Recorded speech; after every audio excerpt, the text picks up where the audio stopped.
Romanos capítulo 8, versículos de 1 ao 4.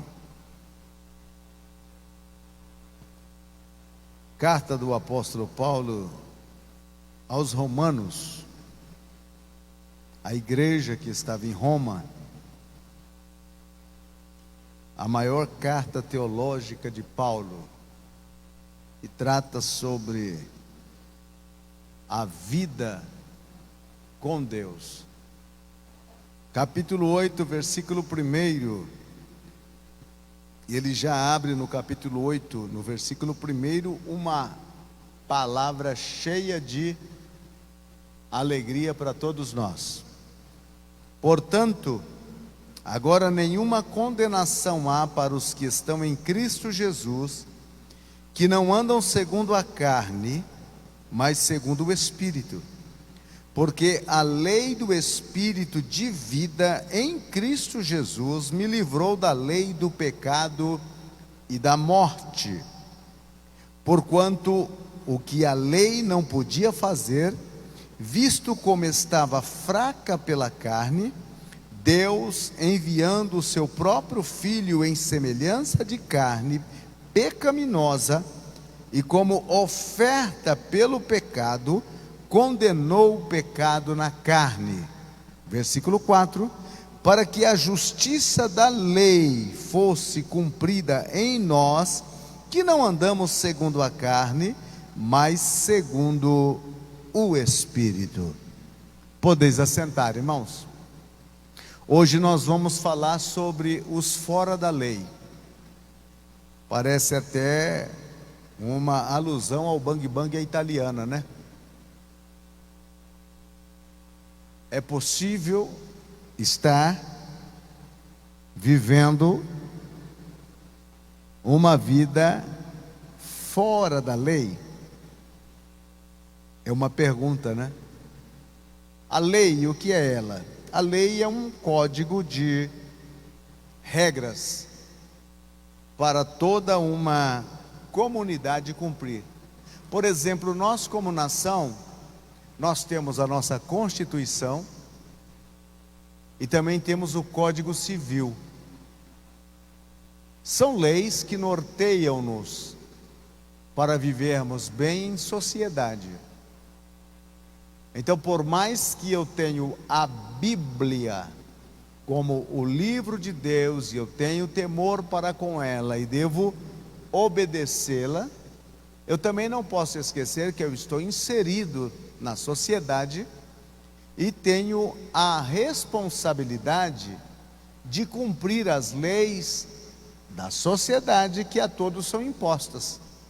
Por exemplo, eu somente deixo de cumprir uma lei imposta pela sociedade quando esta lei é conflitante com a lei maior, que é a palavra de Deus.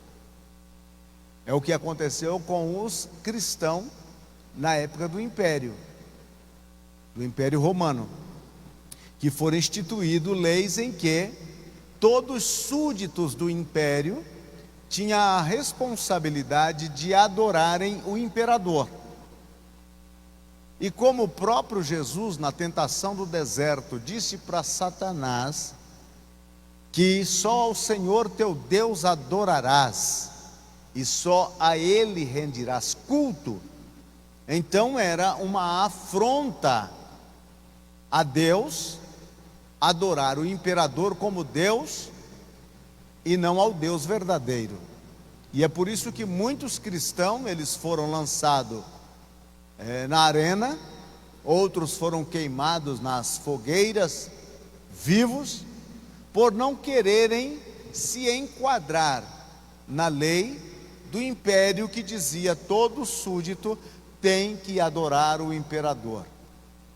Outro exemplo bíblico que nós temos é o capítulo 6 de Daniel, aonde os medos e persas assumem o império babilônio numa conquista, e jeitosamente um grupo de maiorais que estavam próximos do trono de Dario, eles então sugestionam que num espaço de 30 dias, ninguém naquele reino, naquele império, deveria fazer um pedido ou formular um pedido a qualquer divindade.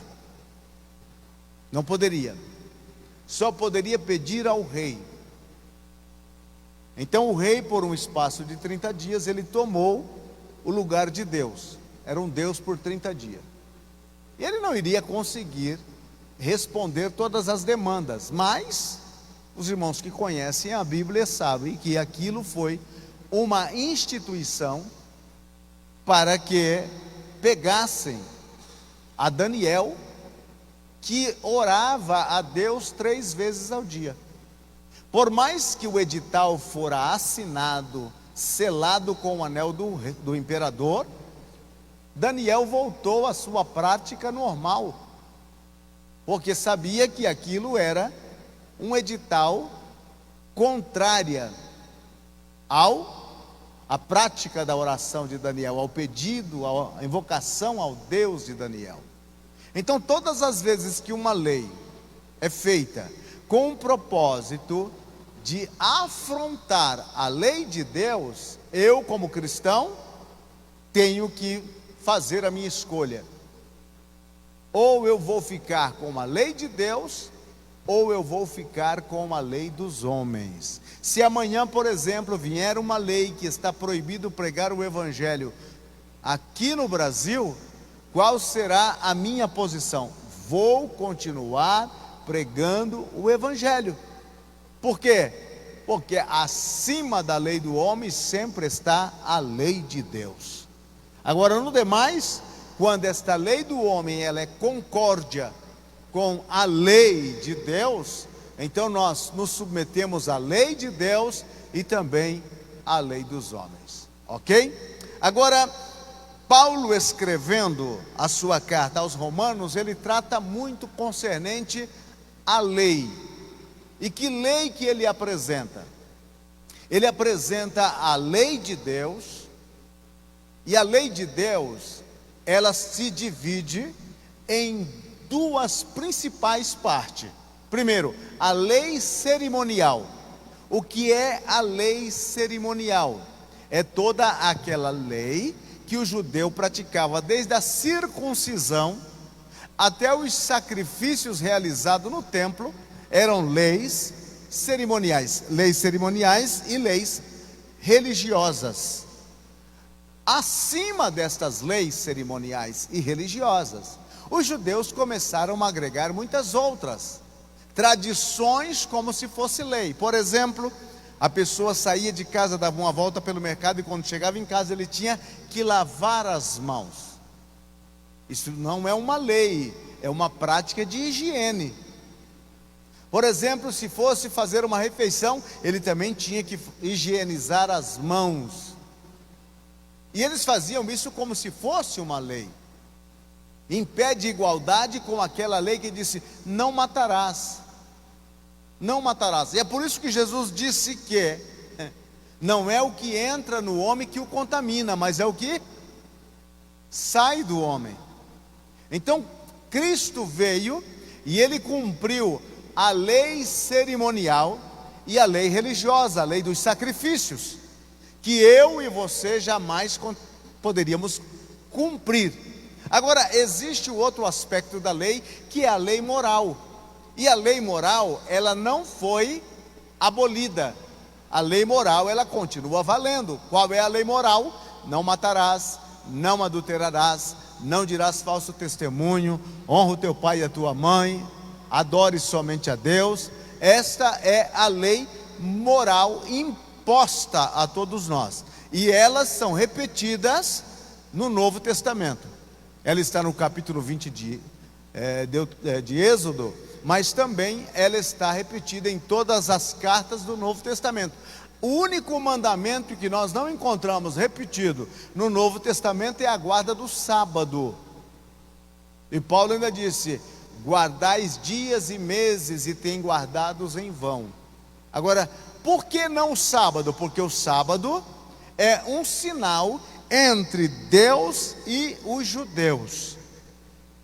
como Jesus Cristo, Ele ressuscitou no primeiro dia da semana, a igreja, ela não guarda o domingo, ela utiliza o domingo para prestar um serviço de adoração a Deus. Nós não somos salvos por guardas de dias, nós somos salvos por Cristo Jesus. É completamente diferente. Então, o que é este estar fora da lei, ou da lei, como disse Paulo? Paulo aqui fala sobre a lei do pecado. Qual é a lei do pecado? A lei do pecado é o fato de que, quando eu peco, a Bíblia disse, o próprio Paulo dizendo, o salário do pecado é a morte. Então a lei do pecado, ela habita nos nossos membros. Quando eu e você viemos a este mundo, nós já trouxemos conosco a sementinha maldita do pecado. Você pode ver uma criança, ela começa a engatinhar, e ela se aproxima de uma tomada de energia elétrica, e você diz, cuidado, não põe a mão aí. Ela olha para você e vai esticando o dedinho, já para colocar o dedo na tomada. Uma criança pequena, você diz para ela, você está dirigindo o seu veículo, e ela está na parte de trás, e ela fica em pé, e você diz, senta, que você não pode ir em pé, e ela começa a teimar, senta, senta, senta, até que você vai lá e diz a ela, senta. Ela olha para você e diz, eu sento, mas dentro de mim eu estou em pé. Então, já desde pequeninos, a gente já traz essa sementinha desgranhenta chamada pecado, e a lei do pecado. Peca porque é pecador, ou é pecador porque peca? É os dois. Esta lei está inserida no nosso ser.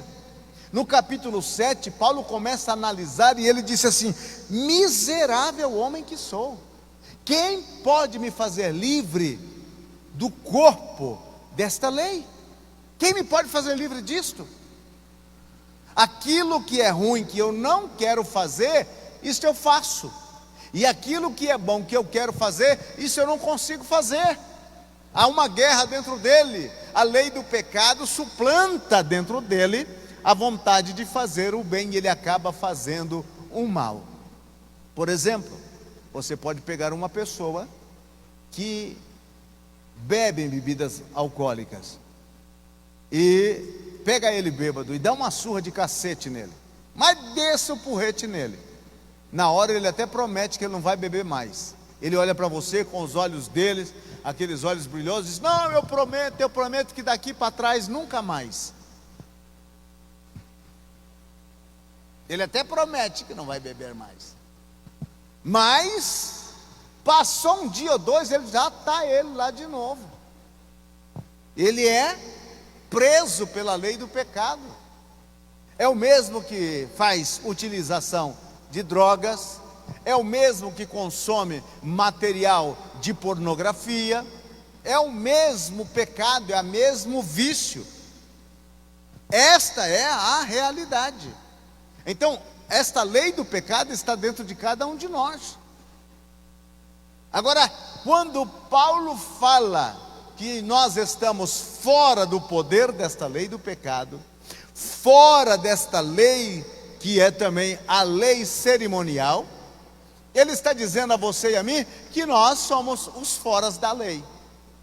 Agora, por que somos fora da lei? Primeiro, versículo 2, Paulo disse assim, porque a lei do Espírito de vida em Cristo Jesus me livrou da lei do pecado e da morte. Quer dizer, nós saímos debaixo da lei do pecado e da morte, e entramos baixo a lei do Espírito de vida. Notou a diferença? Não estamos sem lei, na verdade. Deixamos a lei do pecado e agora estamos debaixo da lei do Espírito. A diferença entre essas duas leis: a lei do pecado me conduzia à morte. A lei do pecado me conduz à morte, porque o salário do pecado é a morte. Agora, a lei do Espírito me conduz à vida, porque em Cristo Jesus eu passei a ter vida e vida abundante. Então a lei, ela já não tem mais direito sobre nós, ela não pode nos reclamar, não, ela não pode nos reclamar. Paulo utiliza no capítulo, parece que no capítulo 4, sobre até mesmo a viuvez. Ele disse que a mulher, enquanto está viva, ela está submissa ao marido. Ela só pode contrair uma nova núpcias desde que o marido faleça. Então, se o marido morreu, ela está livre para casar com quem quiser, desde que seja no Senhor. O que é ser no Senhor? Ser crente. Se vai casar, procura um varão crente. Canela de fogo, orelha de fogo, cabeça de fogo e outras coisas de fogo também, para depois não querer trocar por outro varão. Então, ele usando isso, ele está dizendo: olha, desde o momento que o marido morreu, ela está livre para contrair novas núpcias. Ela saiu debaixo daquela lei, daquele marido que morreu. Conosco ele faz a mesma analogia. Ele disse a mim e a você que nós fomos mortos com Cristo no batismo. Morremos em Cristo. Então sepultamos o velho homem e levantamos um novo homem em novidade de vida. Então aquele velho homem que foi sepultado em Cristo Jesus, ele é o velho homem que estava debaixo da lei. Mas aquela lei o matou. E quando ele se levanta um novo homem, já não mais debaixo da lei do pecado, mas agora inserido na lei do Espírito e de vida. Os teus pecados foram perdoados. Os teus pecados foram perdoados.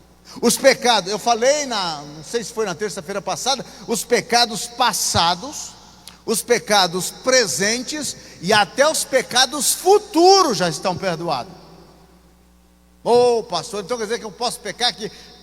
Pode, você pode pecar, mas vai devagar com o andor, que o santo é de barro. Paulo disse: pecaremos para que a graça abunde? Ele disse: de maneira nenhuma. Irmão, estar debaixo da lei do Espírito não dá direito a você e a mim voltar à prática do pecado. Porque voltar à prática do pecado é voltar lá dentro do tanque e pegar o velho homem e dizer: vem cá, vamos continuar vivo aqui. É isso. Pedro usou uma outra analogia dizendo: a porca lavada volta ao barreiro, e o cachorro, el perro, volve ao vômito. Então ele está dizendo: voltar novamente à lei do pecado é voltar à vida antiga, é voltar ao passado, é estar vivendo ao passado. Mas Cristo nos levantou para uma novidade de vida. Não estamos debaixo da lei do pecado. Não é mais a lei do pecado que nos governa. Quem nos governa é o Espírito de Deus. Se sois filhos de Deus, sois guiados pelo Espírito de Deus. Louvado seja o Senhor para sempre. Então, a lei não tem mais, ela não pode reclamar nada sobre nós. Significa que ao morrer para o pecado, toda a sua conta para com a lei se acabou. É por isso que Paulo diz aos Gálatas: aqueles que confiam na justiça da lei, da graça, decaiu. Você não vai chegar aos céus e dizer para Deus: Deus, olha, o Senhor precisa me admitir a entrar nos céus porque eu guardava tal dia, eu não comia tal coisa, eu não bebia aquela outra coisa, eu não fazia isso, eu não fazia aquilo, eu não fazia aquilo outro. Não, não é isso. Paulo disse que a lei estava enferma, não tinha força. Na minha tradução dizendo fraca, na outra tradução de vocês deve estar enferma. O que é isso? A lei não tinha poder de nos restaurar. A lei não tinha poder algum de nos dar vida. A lei era apenas um código pelo qual nós éramos julgados ao praticar o erro. Por exemplo, quando você pratica um erro, o juiz puxa lá o Código Civil e vai subordinar aquele seu erro no Código Civil que você transgrediu. Então ele vai olhar para você e dizer: bom, aqui no Código Civil está dizendo que você não deve roubar, você roubou. Dali em diante eles só vão ver o poder do crime praticado por você. Segundo o Código Civil, você já está condenado. Você já está condenado. Você praticou o erro.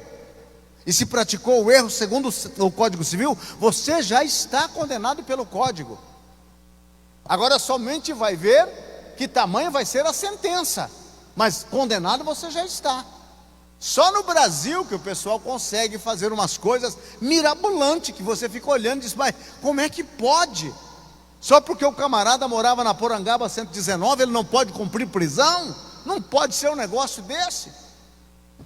Então, só no Brasil que acontece esse negócio. Agora, veja bem, meu irmão, se você for diante de Deus, tentando a sua redenção por intermédio da lei, você está quebrado no meio, porque eu e você não temos condições de cumprir a lei. A lei era fraca para nos restaurar, e nós somos fracos para cumpri-la. Então era impotência de nosso lado e impotência do outro lado. Paulo disse: é a lei ruim? Não, a lei é boa. O problema da lei é que ela está sendo aplicada em pessoas ruins. Fazer o quê? Uma lei boa para pessoas ruins. Nós somos tão ruins que até a lei olhou e disse: olha, não tem condições não. Esse pessoal é ruim demais. Pode vir mandamento sobre mandamento, lei sobre lei, artigo sobre artigo, eles vão continuar sendo ruins. Porque isso estava o quê? Dentro da gente, a semente lá dentro. Agora você chegando nos céus, dizendo: olha, Senhor, tem que entrar aí nos céus. Por quê? Não, porque olha aqui, todas essa lei eu estou guardando. Lembra daquele rapaz de qualidade que chegou para Jesus: bom mestre, o que devo fazer para ser salvo? O Senhor Jesus olhou para ele e disse: guarda os mandamentos. Ele disse: quais? Aí Jesus disse: não matarás, não adulterarás, papapá, parará, papapá. Ele disse: tudo isso tenho guardado desde a minha juventude. Aí Jesus olhou para ele, Marcos disse que Jesus olhou para ele e o amou. E disse: ainda falta-te uma coisa. Só uma. Vai, vende tudo que tem, dá para os pobres, e vem e segue-me, e terás um tesouro no céu. O sujeito saiu. Então ele não guardava toda a lei. Não guardava toda a lei. Ele era avarento. Avarento. E ele também ali provou que ele não tinha amor para com os pobres. Qual parte da lei que ele quebrou? Amar o teu irmão como a ti mesmo. Então, se você chegar no céu dizendo: Deus, eu estou chegando aí porque eu sou o cara, eu guardei todos os mandamentos e fiz mais uns 4 de lambuja para chegar e entrar. Aí Deus disse: é? Aquece o inferno um pouquinho mais, está chegando mais um habitante para lá. A lei não tem condições de restaurar você, e você não tem condições de cumprir a lei. Então a lei para nós fracassou. Ela não tem direito mais sobre nós. Por quê? Porque Cristo cumpriu a lei por nós. E ao aceitar a Cristo, como disse Paulo: com Cristo estou crucificado, já não vivo mais eu, mas Cristo vive em mim. O que eu vivo na carne, hoje vivo na fé em Cristo Jesus, que me amou e se entregou por mim. Só tem uma forma de viver com Deus hoje: é viver em Cristo, com Cristo e por Cristo. Se você saiu de Cristo, você está lascado. Então mantenha-se em Cristo. Ela não tem mais direito sobre nós. Segundo, ela não pode nos controlar. Olha o versículo 4 do capítulo 8 que disse Paulo: para que a justiça da lei fosse cumprida em nós, que não andamos segundo a carne, mas segundo o Espírito. O que é andar segundo a carne e o que é andar segundo o Espírito? Paulo está usando aqui a palavra andar, o sentido da palavra é viver. O que é viver segundo a carne? Viver segundo a carne é viver na prática das obras da carne. E não se esqueça que as obras da carne, elas são afrontuosas à lei. Afrontuosa à lei. Então, se eu vou viver nas obras da carne, praticando as obras da carne, significa que eu não estou debaixo da aspersão do sangue de Cristo para o perdão do pecado. Eu serei julgado pela lei. Então a lei começará então me controlar. Me controlar. Olha, irmãos, você é um pecador, eu sou um pecador.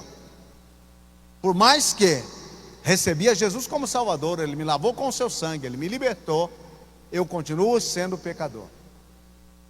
Só que sou um pecador diferenciado, assim como você. Sou um pecador que vivo para não pecar.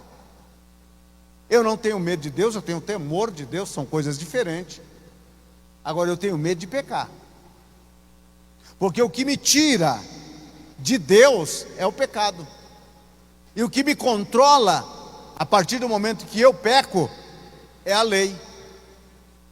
Então, se eu vivo no pecado, eu serei julgado pela lei.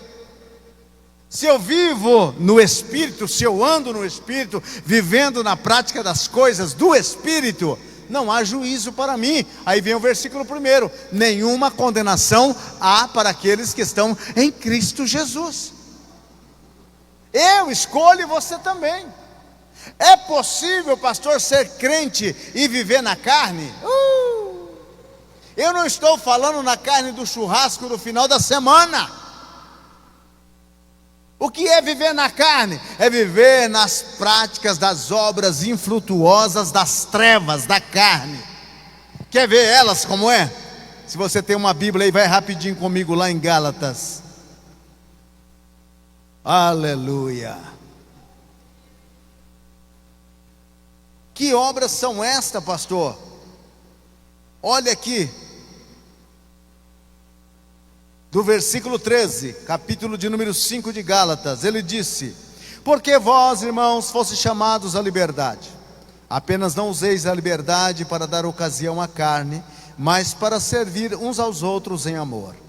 Versículo 14, porque toda a lei é cumprida em uma só palavra, nesta: amarás ao teu próximo como a ti mesmo. Mas se vós mordeis e vos devorais uns aos outros, vede que não acabeis por vos destruirdes uns aos outros. Isto vos digo: andeis no Espírito e não satisfareis os desejos da carne, porque o desejo da carne opõe-se ao do Espírito, e o do Espírito contra os da carne, pois opõe-se um ao outro, a fim de que não consigais fazer o que quereis. Porém, se deixardes que o Espírito vos guie, já não estáis sob a lei. Olha o versículo de número 19. Ora, as obras da carne são manifestas, que são adultérios, fornicação, impureza, lascívia, idolatria, feitiçaria, ódio, discórdia, rivalidade, ira, porfia, rebeliões, heresias, invejas, homicídio, bebedices, orgias e outras coisas semelhantes. A respeito dessas coisas vos falo, como já vos falei outrora, que os que praticam tais coisas não hão de herdar o reino de Deus. Então, o que é viver na carne? É viver na prática dessas obras. É viver na prática dessas obras. E muitas vezes nós não adulteramos, não matamos, mas mentimos. Temos inveja, temos ódio.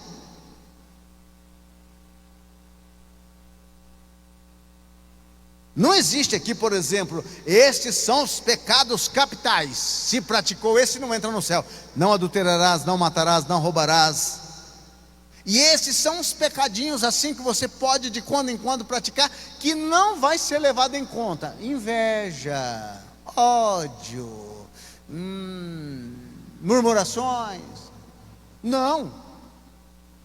Todos os que estão nessa lista, e Paulo disse, e outros que eu não me lembro, né? E ele disse, e outros que eu não me lembro. Tudo que é isso está na mesma lista. Então, quando eu vivo uma vida de andar na carne, por exemplo, eu gosto de fofoca. Ah, mas como eu gosto de fofoca. E eu sou um fofoqueiro por natureza. Bom, eu não mato ninguém, mas eu gosto de fofocar. Está no mesmo pé de igualdade.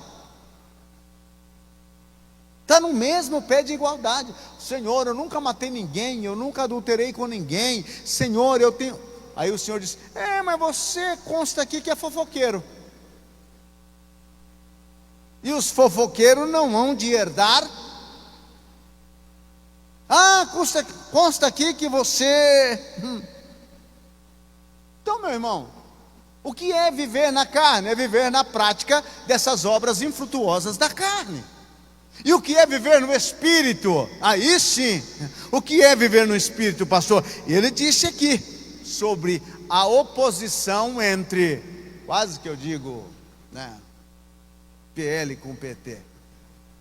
A oposição um contra o outro. Qual é a oposição um contra o outro? Do lado de cá, a carne. Do outro lado, o Espírito. Então, se eu fui morto para a carne, eu agora estou vivendo no Espírito. Não se esqueça que eu vivendo na carne, a lei não tem poder para me ajudar, me libertar da carne. Mas eu aceitei Jesus, e Jesus pagou a minha dívida das obras da carne pecaminosa, e agora eu estou vivendo com Jesus em Espírito. E o Espírito tem o poder de me dar poder para viver uma vida no Espírito. Aí eu começo a produzir em mim mesmo o fruto do Espírito. Viu a diferença? Perguntaram para o jovem, há uma guerra dentro de você e quem está vencendo? Ele disse, é como dois cachorros Doberman, poderoso, um chama carne, outro chama espírito. Aí perguntaram, quem está vencendo? Ele disse, aquele que eu alimento mais. Se você alimenta mais o cachorro chamado carne, ele vence o cachorro chamado espírito. Se você alimenta mais o cachorro chamado espírito, ele vence o cachorro chamado carne. O propósito de Deus para você e para mim é que eliminamos todas as obras infrutuosas da carne e vivamos cada dia mais no Espírito. Viver no Espírito significa viver a vida de Jesus na nossa vida. Isso é o viver no Espírito. Viver a vida de Jesus, a vida que Ele viveu na nossa vida. Isso é viver no Espírito. E quando nós vivemos no Espírito, nós nos afugentamos do controle da carne. Nos afugentamos. Eu não estou falando de tentação, porque ser tentado, todos nós somos passivos de ser tentados. Todos. O crente não peca quando ele é tentado. Não. Por exemplo, um crente que antes de ser crente, ele gostava da cajibrina. Ele gostava da 51, 29, tatuzinho, 3 fazendas, sei lá o nome que você gostava. Você gostava daquele trem. E aí você se converteu, entregou a vida para Jesus, e de repente você está passando em frente do bar cruzeiro, depois eu pego o dinheiro da propaganda, e lá o camarada está virando um copo daquela branquinha, e você dá aquela olhada, a boca chega a encher de água, e aquela voz fala, por que você não entra e toma uma também? Você está sendo tentado. Você está sendo tentado. Você pode entrar no bar, você pode mandar servir, serve uma dupla aí, né? Uma dupla. Serviu aquela dupla, você olha para ela, e o inimigo vai dizer: isso deve estar gostoso, é pitu, isso deve estar tão bom. E você está ali, toma, não toma, toma, olha para lá, seu pastor não está vendo, se não aparece o irmão, toma, não toma, toma, não toma, toma, não toma. E você, como é que é? Ah lá, desse jeito ele faz toda vez. Você tomou, o que aconteceu com você? Caiu na tentação. Caiu na tentação. Mas se você mandar encher o copo de novo, aí você já está tentando a tentação. Porque tem uns que caem na tentação no primeiro copo, e depois ele já cai no segundo, no terceiro, e depois ele vem caindo por caminho afora.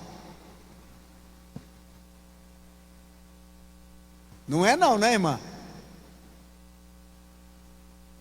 Aleluia. Então, meu irmão, isso é ser tentado. Agora, se você, a Bíblia disse, resistiu o diabo e ele, se você resistiu, irmãos, cada um de nós temos um ponto fraco. Você sabe daquilo que você gosta, e pior, vou te informar agora. Algo que você gosta, que é pecado, e o diabo também sabe que você gosta.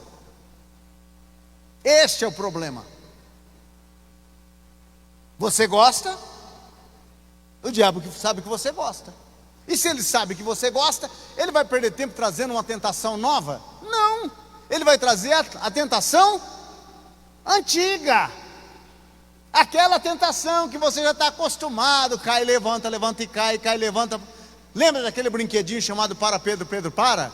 Não, um brinquedinho assim, pequenininho, e aí ele tinha um peso embaixo, e você jogava para lá, e para Pedro, Pedro para, e aquela coisa toda. Tem crente que é assim, cai, levanta, levanta e cai, cai, levanta, levanta e cai. Uma semana ele está no céu, na outra semana no purgatório, na outra ele está no inferno, sobe de novo, e assim é a vida dele é um gráfico assim, ó, desce e sobe, parece aquelas montanhas russas, desce e sobe, desce e sobe. Ele tem que orar muito a Deus para que Jesus venha quando ele estiver se ascendendo, porque se ele estiver descendo ele está lascado. Então, quando eu sou tentado, eu não peco, eu só peco quando eu caio na tentação. Eu não tenho como evitar a tentação. Agora, se eu sei que a tentação está aí, eu não vou andar perto dela. Tem crente que diz: não, eu posso ir até por lá, eu sei onde eu posso até na beirada, é um abismo, eu sei que está lá, mas eu posso até na beirada, eu sei até onde eu posso ir. Vai, irmão. Ele tentou a Jesus, que estava entregando um jejum de 40 dias. Você não jejuma nem meio-dia, nem depois do café da manhã, você está jejuando, vai querer arriscar?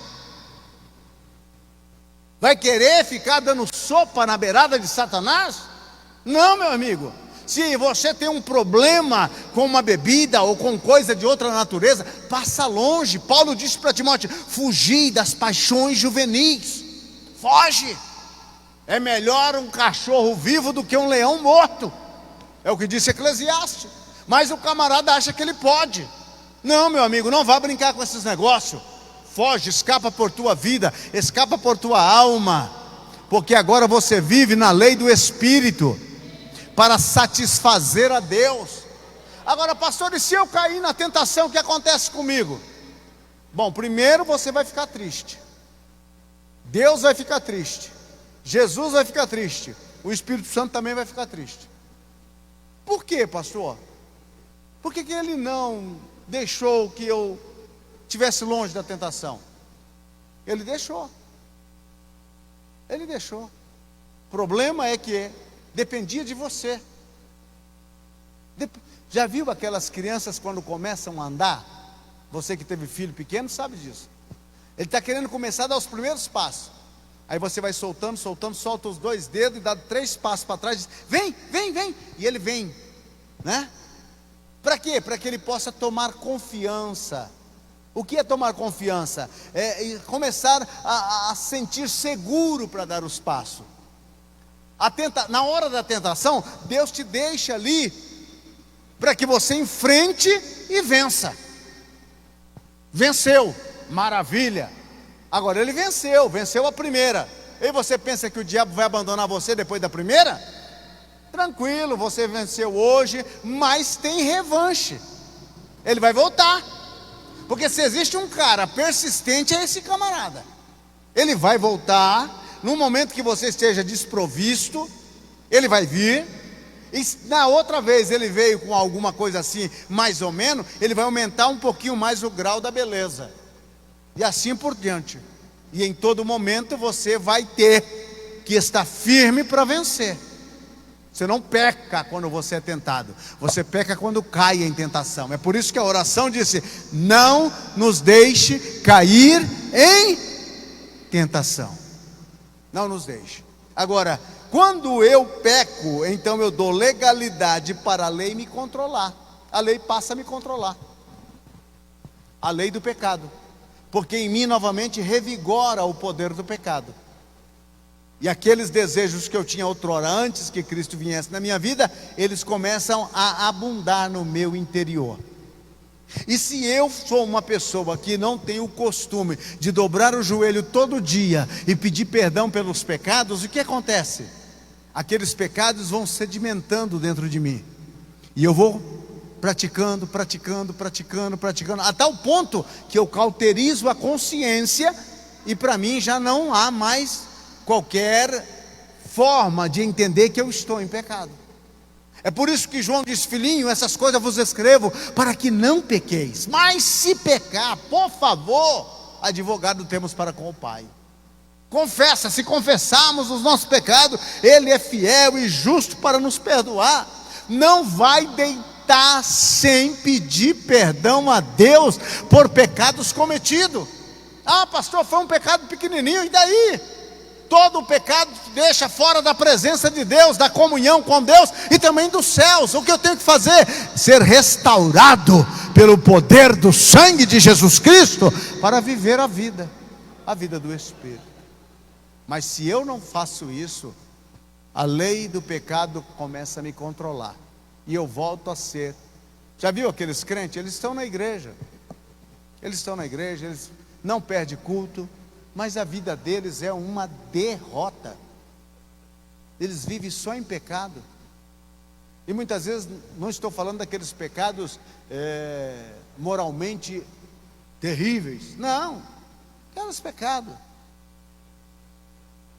E eles estão há 366 anos. Então desde o dia que Daniel Berg passou por aqui fundando a igreja, desde 1910.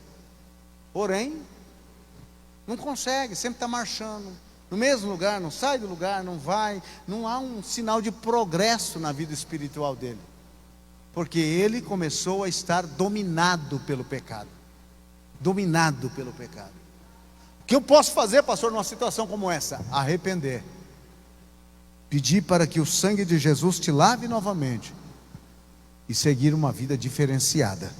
Por último, os fora da lei. A lei não pode nos condenar. Não se esqueça que a lei é um código para condenação. Você quer ser julgado pela lei ou pela graça? Eu vi até um sorriso, né? Pela lei ou pela graça? Não, chega lá e diz: ah, tudo bem, Deus, me julga aí pela lei, porque pela lei eu sinto que sou mais poderoso. Você não vai passar nem no primeiro mandamento. A Bíblia diz que pela lei ninguém é salvo, justificado. Quando você recebe a Cristo e está na lei do Espírito, então não tem mais condenação para você. Olha, irmãos, Paulo dizendo, este versículo 1 do capítulo 8 de Romanos, ele diz assim: portanto, agora. Por que ele está utilizando este adjetivo agora? Agora. Por quê? Ele está colocando aí agora. Porque existe um antes e existe um depois.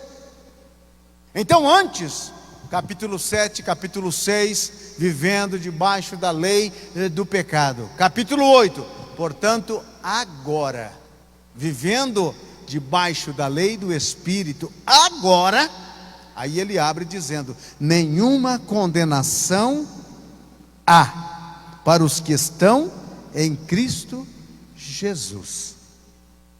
Ele está dizendo: olha, a lei do pecado já não pode nos alcançar, porque ela não tem poder de nos condenar.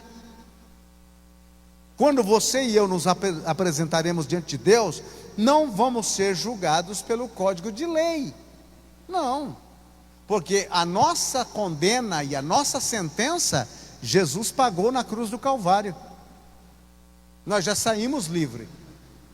E o que acontece então naquele momento? Naquele momento você é colocado diante de Deus. Diante de Deus. Primeira coisa, quando você recebe Jesus como Salvador, o que acontece nos céus? Você é justificado. Você é declarado justo. Não por si mesmo, mas por aquele que morreu por você. Isso passa no tribunal legal de Deus. Você não tem que dar conta dos seus erros. Você não tem que dar conta dos seus pecados.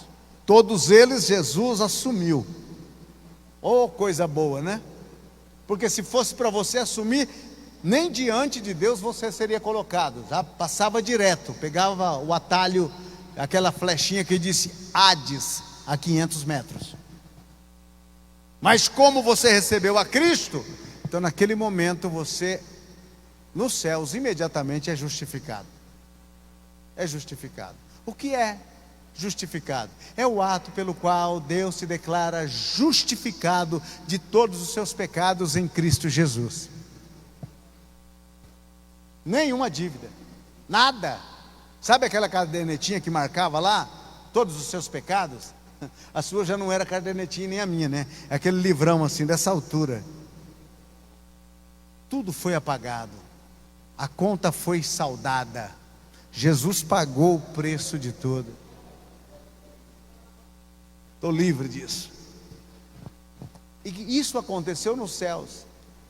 Agora, quando eu chegar lá, eu vou chegar, eu tenho certeza absoluta, porque eu estou agarrado com Jesus até os ossos. Quando eu chegar lá, não haverá um código de lei para me julgar. O meu juízo já foi na cruz. Eu já estou livre, eu já estou limpo.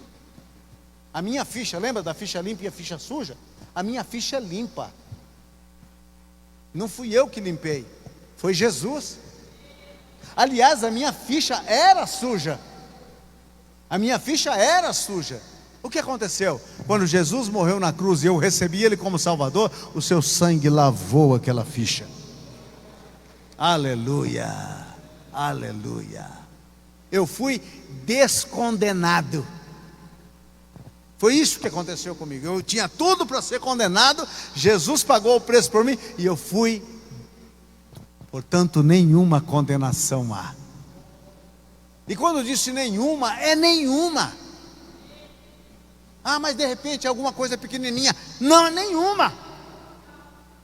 Nenhuma condenação há. Ó, aqui no seu fichário não tem nenhuma condenação. Glória a Deus. Não há nada aqui.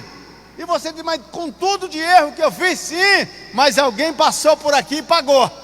Quem foi? O Filho do Deus bendito pagou a minha dívida.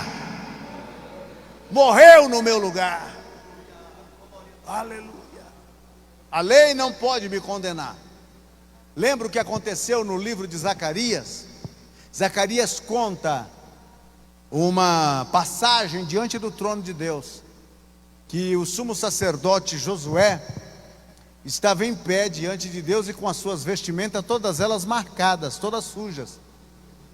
E Satanás, a antiga serpente, o acusador dos nossos irmãos, estava acusando Josué e dizendo: olha a roupa dele, olha o pecado que ele tem cometido, olha as coisas erradas que ele tem feito. E aí o Senhor disse: o Senhor te repreenda, Satanás. E mandou trocar as vestimentas dele, do sacerdote Josué.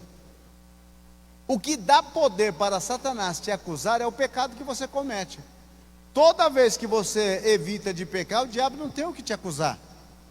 Ele vai acusar você do quê? Lembra que quando ele veio lá diante de Deus, e o Senhor perguntou: Satanás, de onde você está vindo? Lá de Araçatuba. Observaste meu servo Jó? Sim. Também um cara abençoado como aquele, tem um caminhão, faz mudança todo dia, dinheiro que não acaba mais. O diabo até disse: até eu, se tivesse um caminhão daquele, aquele monte de mudança, eu também seria fiel. O diabo não tinha o que acusar, ele foi inventar. Ele não viu brecha em Jó para poder dizer, ele é ruim, não. Ele vai numa suposição. Mas quem conhecia Jó era Deus. Deus sabia quem era Jó. E por Deus saber quem era Jó, Deus disse: eu aceito o desafio. Pode fazer o que você está pretendendo fazer. Ele não vai ceder. E Jó não cedeu. O bichinho desceu lá no pó, lá na cinza, coçou com um caco de telha, foi desprezado, todo mundo falou um monte contra ele, mas ele ainda teve força para gritar e dizer: eu sei que o meu Redentor vive. Aleluia. E o final do livro, irmão, o final da história que é lindo. Qual é o final? Irmãos, não é o diabo que vai escrever o último capítulo da tua vida e nem da minha. Não. O diabo vai ter que sentar num banquinho e ver Deus escrevendo o último capítulo de nossa vida. E a Bíblia diz que o Senhor Deus virou o cativeiro de Jó quando este estava orando pelos seus amigos. Não termina com a tentação. E o diabo que fez tudo contra a tua vida para você não entrar nos céus, que colocou trampa, e colocou isso, e colocou aquilo outro, e fez aquilo outro, e vem que vem, e cada dia você está aproximando do céu, dando um passo mais em direção a Ele, e quando você estiver na entrada do céu, você vai olhar para trás e hasta luego diablito, quédate aí no infierno, porque me voy al cielo. Acabou, meu irmão. Ele pode ir até a porta, da porta para dentro, você está lá dentro. Aleluia. A lei não pode nos condenar. Ah, mas eu tenho aqui na lei que ele cometeu tudo isso. Jesus pagou. Ah, eu tenho aqui na lei que ele um dia lá roubou um pintinho, uma galinha, uma melancia. Tá, mas Jesus pagou. A lei não tem poder aqui sobre ele. Quem tem poder sobre ele é o sangue do Cordeiro, aquele que lava, que limpa, que perdoa e que justifica e te prepara para entrar nos céus, na glória de Deus. Você escolhe. Você vai escolher. O que você quer? Ser julgado pela lei? Ou ser agraciado pela graça? A pessoa chegando lá, Deus diz: olha, aqui está, escolhe aqui. Você quer que nós analisamos a sua vida na terra pela lei? Ou você quer que analisamos a sua vida na terra por uma decisão que você tomou? Você disse: eu acho que eu vou querer pela lei.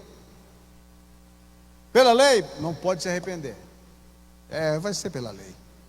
Pela lei é melhor, porque são vários códigos, pode ser que e se esquece que se quebrou um, quebra. É como uma cadeia.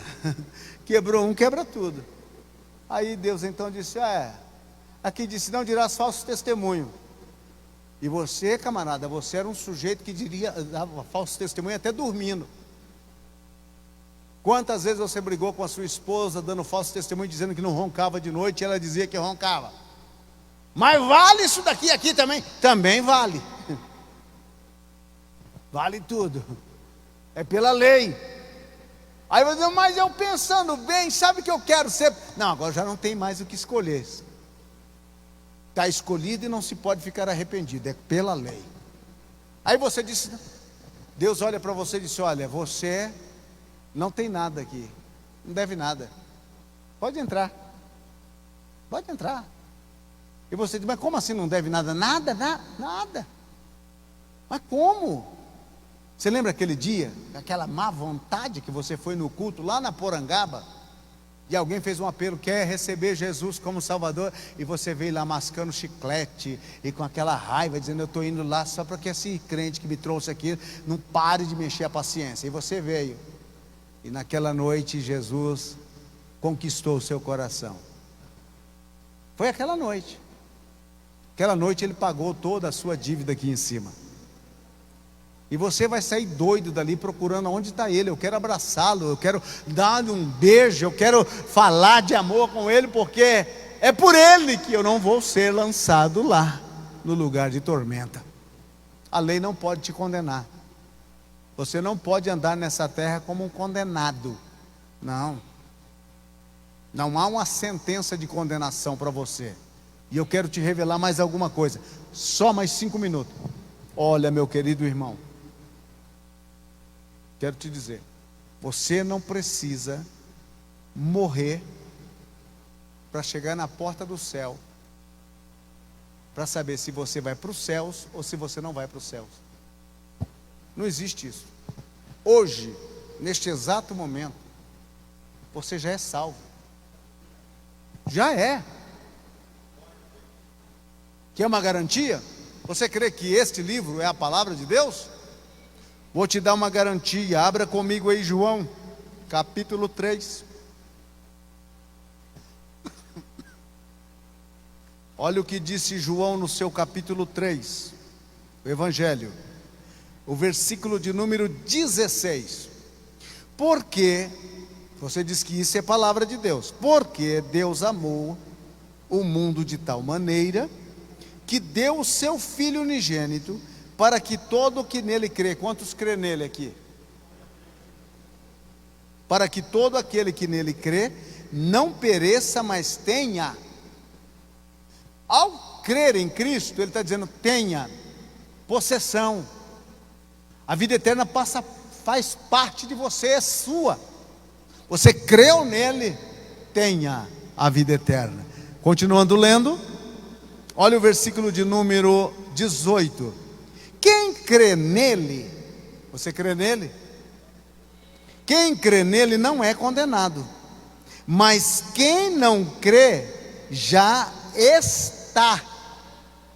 Você não precisa morrer para saber para onde você vai se você não crê em Jesus. Não adianta na hora do velório ficar dizendo, será que foi para o céu, pastor?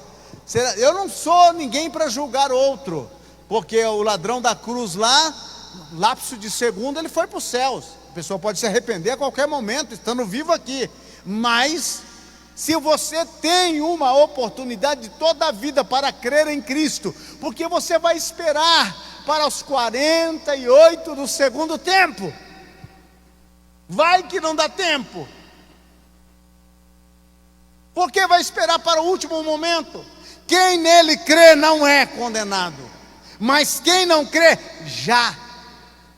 Então quem nele crê, se você crê, fique tranquilo. Se você morrer hoje, os céus vai fazer uma festa para te receber. Se você quiser alegrar o céu, basta morrer aqui. Os anjos fazem festa, aquela festa toda, e você é recebido nos céus, e glória a Deus. Os nossos irmãos que foram primeiro do que nós, eles jamais quererão voltar aqui. Se você pudesse vê-los hoje, conversar com eles hoje, você ia ver o estado de alegria que esse pessoal está. Agora, se você não crê em Jesus, lamentavelmente, não vai nem passar naquele lugar para vomitar o leite que você mamou. Não existe esse negócio. Purgatório é um cachorro cheio de pulga. Não existe isso. É céus ou inferno. Mas se você está na lei do Espírito, não tem condenação. Não tem condenação. Você está livre. Jesus pagou a sua conta. Você é um fora da lei do pecado e debaixo da lei da graça do Espírito de Deus.